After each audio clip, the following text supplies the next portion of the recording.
Ignore my cat, she's like right next to me. Molly, say hi. Can you say hi? Maz. Maz! Say hi. Please? She keeps rubbing her face against the screen. Alright, you read the title, you saw the thumbnail. We're going to be doing a little episode on V, who was introduced as a maniac in disassembly drone who had a very, very tragic backstory. Molly just, oh my god. Today, I will be proving to you why V is the best Murder Drones character while my cat sits on my lap and comforts me because I just drank a Monster Energy drink and I cannot calm down. Sorry for the short uploads, by the way, because I've just been under the weather a little bit, still kind of am, so if I'm not the best sounding right now, it's because I'm a little bit sick. I don't know why, but it's getting that point of the season, allergies are going around, and yeah, so let's just get into this video. Let's go. We're gonna start off with Manor V. Manor V, also known as Worker Drone V, also known as Zombie Drone V, also known as Maid V, because yeah, we get introduced to her in episode 2, being very timid and shy and having a little bit of a crush on N. And if you really, really like Manor Envy, I've got a little surprise for you. It's called Wattpad, and my account is in my bio. Check that out if you want to read something. Don't worry, it's nothing bad. I promise. It's fluff and angst, and it gives more on episode 5. Okay, I'm just gonna go. I promise this was not a plug-in just for that. So, Manor V, I guess we get introduced to her in episode 2, obviously. We get introduced to her being a very thriving, living worker drone who can walk, talk, and, you know, blink and run a temperature. We don't need any chewing dolls. Why weren't you at elf practice? And then episode 5 comes around, you know, 3 episodes later, and she's standing idly with a giant X on her face saying error 606 on her screen. Or visor, or whatever you want to call it. She is not but I think 2 lines of dialogue in this entire flashback episode. That's pretty much supposed to be about her, but I don't know. But I do want to say that because I didn't pick on it... Hello? Because I didn't pick up on it until like a long time ago that V, you know, the person, the like Manor V, you know the fight scene with J and V?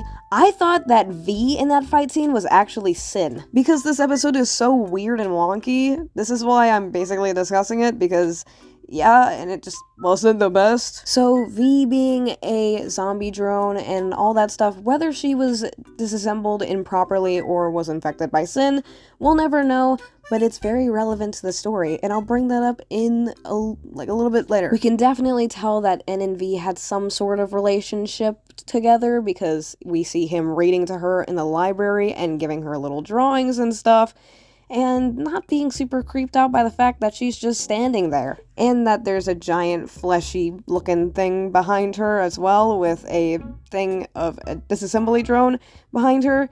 He's completely unfazed by that. Now, with V being a zombie drone and knowing what happens in episode 8, knowing what happens in episode 8 in the bunker scene, how she knew about Sin's plan and everything, we can basically assume one of 2 things. Either Sin told her exactly her plan and everything, which I guess wouldn't make that much sense, or as Nori and Uzi always got, because they also were infected by the Solver, V had flash forwards, I guess, to the future of Copper 9, and Sin, I guess, taking place as Tessa, and all that stuff. And later on in episode 6, she finally connected the dots of why she got those flashbacks, which led her to be very, very anxious in episode 6, which is why she sacrificed herself, and why the lyrics of Eternal Dream are even sadder now that you realize it. I am tired of this dream. Will it ever end for me? I don't have the will to know. Can you set me free? Basically, it just says that she doesn't want to be a part of this giant evil scandal, and she really just does not have the will and courage to know all this stuff, and having to gatekeep it from N for the rest of the series, which I will get to in just a minute. And by just in a minute, I mean right now. In the pilot, we first see V as this crazy psychopath, psychotic character. My cat just jumped off of my bed frame. But more on into the story, we finally get to see V's character unfold. In episode 2, we see that V gets a little bit upset when N takes sides with Uzi. We also see that she is broken free from her chains, which is a lost plot point that I don't even know what it's about. I'm assuming that it's about seeing Lizzie, but who knows. In episode 3, we see N trying to get the truth out of V because he knows that something's up with her. He knows that she's probably hiding something from him, but he doesn't even know himself. After what happened with Eldridge J and seeing that flashback from the haunted mansion and stuff, he finally brings it up to V asking if she knows anything, which she doesn't respond. She tells him to not dig into that kind of stuff because it makes her worried, and cutting Uzi completely out of the question when she bribes him with this line. I promise we'll only kill what we need to survive. Just you and me, Anne. Knowing that he doesn't like to fight or anything, she says that we'll only kill what we need to survive, just you and me. She obviously does not like Uzi because she is a zombie drone, which we'll touch more on when we get to episode 4. She then says this line, "What's best for you, even if you hate me for it." And she's obviously trying to protect N from whatever's out there, but she just will not tell him. It really left us on a cliffhanger as well, and it definitely shows that she's getting a bit anxious because N is definitely catching feelings for Uzi at this point, and that makes her nervous because she has trauma with zombie droneism. I don't know what else to call it. And if you're saying, oh, but she didn't know she had the solver until the end of episode 3. Nuh-uh! At the first bit of episode 2, we see Uzi looking into a mirror and then it cracking because of her solver, which V kind of blows off and stuff, but she's definitely a little bit anxious about it. She says, I've never seen that symbol before, probably just saying that because she doesn't want to blow off Sin's plan. But at the end of episode 3, you can definitely see that she is actually pointing a gun at Uzi, which, yeah. She's also trying to destroy Doll because 1, Doll's trying to kill her, and 2, she has the solver. It really makes me wonder, what if Sin gave V all of that trauma so that she eliminates the zombie drones in her new form? I don't know, that's just a theory. Anyways, moving on to episode 4, we see Uzi's solver unfold and how far it can actually go. She takes on the exact form that V had in the mansion, which definitely triggers something inside of V, and she ends up saying this line. New body, same horrors. Uzi is confused by this and just wants to talk to N, which V tells her that she cannot. You can see that V is trying to protect N from any more zombie droneism trauma because she doesn't want that memory to go off in his head and then remember everything that happened at the gala probably, because then that would totally blow off Sin's plan at manipulating V and then killing off N. She attempts to talk to N and why she's so anxious, but N just says, you won't tell me what's happening, so I'm going to handle things myself, which V literally cannot say anything, or else he will die. That is a lot of stress to put on somebody. You can see at the very end of episode 4 that she is very anxious looking back at them every once in a while. She's trying to protect Den while also trying to get rid of Uzi at the same time, but she can already sense that they're catching feelings for each other, and she doesn't like it one bit because she knows everything. Editor's note, but she does this all while disguising it as losing feelings for N and feeling sad about that. So, that's cool. We already talked about episode 5, so I won't really go over it, but that leads us to episode 6, which is a very deep episode. You can definitely see after V got her memories back from Uzi, and Uzi being her administrator now, that V is a lot more sympathetic towards Uzi and her zombie droneism. She saves her from the Sentinels and understands what she's going through, almost as if she was there herself.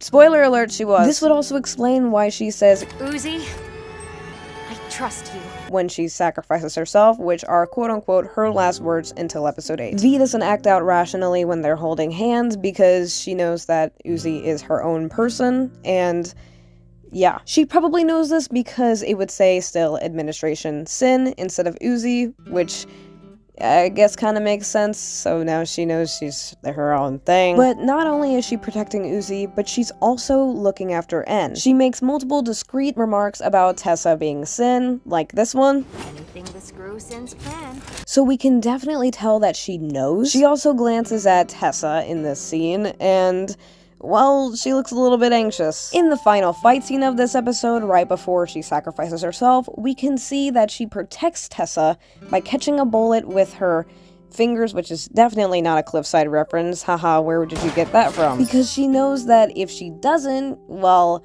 that's not gonna be very good, and Sin's identity will be revealed to her being Sin. And then it finally comes time where she sacrifices herself, and I've already kind of talked about this, but she really did not want to be a part of Sin's plan in the first place. She never really wanted to take place in this thing, and she never wanted to be a zombie drone to begin with. If you really think about it, she basically started the mark of everybody becoming disassembly drones, because Sin was so inspired by her being her own zombie drone that she wanted to make something better, something more out of that, using V as her reference. If you really think about it, V is practically responsible for all this stuff, besides Sin, you know, doing that. And then Sin also gaslighting, or no, wait, that's blackmail. And then Sin blackmailing V into, if you tell N about this, he will die kind of thing.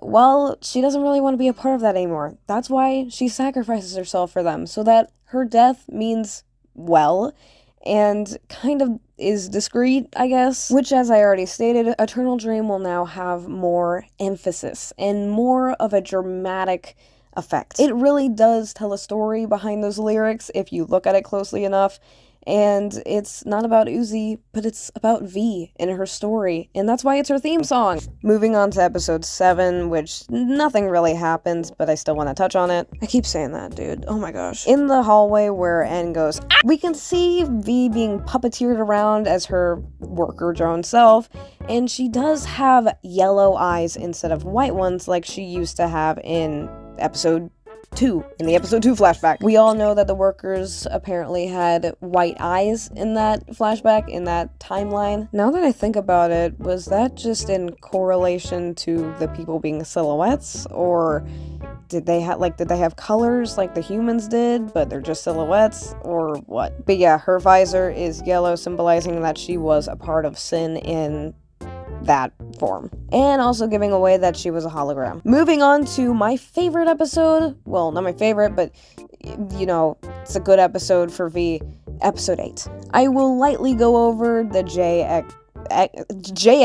JXV, what? I will lightly go over the J and V fight scene, which there's a few important lines in here, which J says that she was actually a part of Sin's thing, given by this quote right here. Working with Sin?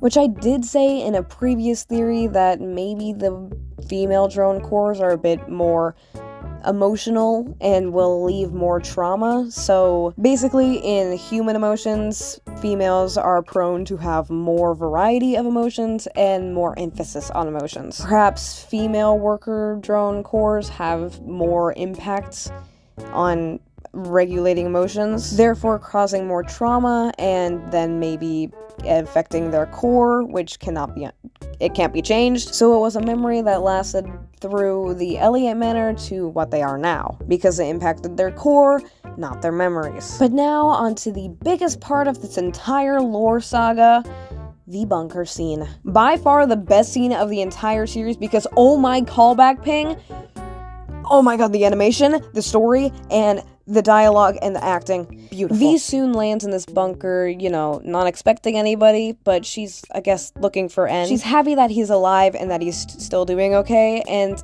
suddenly spills the beans about how Tessa was Sin all along, like they didn't know. Because obviously V was not there for that. She goes on a tangent about how it tricked J, or J tricked them, or it tricked J2. Did you get that Mafia Jones reference? I'm sorry for yelling. She sincerely apologizes in full-on tears, and how she should have been honest with him, and yeah. This scene is even sadder when you realize that that is not actually N, if it wasn't obvious enough, but that's a hologram of him, and it's just sad. It tells us how, if we didn't already know, that V knew everything from start to beginning of Sin's plan. Whether she was told or got flashbacks, it was still living in her mind, rent-free, and was still causing her trauma. While N was worried about V the entire time, V was worried about N. She couldn't say anything about her having trauma with being a zombie drone and being an experiment of Sin and inspiring Sin to do all of this. V didn't want to have to relive that trauma, or for N to have to relive that trauma, or for Uzi to go through exactly what she did. This led V to wanting to kill Uzi for a really long time. She couldn't tell the truth for ages because of this. And when you really think about it, the entire time of this entire series, while V is out to protect N from Uzi and the things that she's worried about, N is slowly falling out of love from V. You can see in the pilot that N really likes her. N really liked her in the Elliot Mansion. They were both in love in the Elliot Mansion. But slowly but surely they fell out of love because of V's overprotection, her dishonesty to him, and maybe a little bit of her psychoticness. V is a really good character, and she has one of the best character developments of the entire series. Not only is she just like the cutest little goober, but she just has such an amazing backstory, and I feel like she's one of the best written ones with a closure to her lore. She never gets enough attention in this and doesn't get enough lore analyses, so I'm sorry if this was super duper unorganized because I know I can ramble about stuff forever, but there you have it. That is why V is the best character ever. She's not a sweetheart, but she's definitely really, I don't know, she's just a good character. So it's not N, it's not Uzi, it's not Frumple, Bucket, or Brayden, or Lizzie, or Jay. Now, alright, if you like this video, maybe leave a little like. The algorithm's been really mad at me for some reason. That's why there's so many tags. Don't check the description, please. All the footage that I did use, speaking of the description, will be in the description. But without further ado, have a good day, or night, or afternoon, depending on where you live. I hope it convinced you of something. Toodles.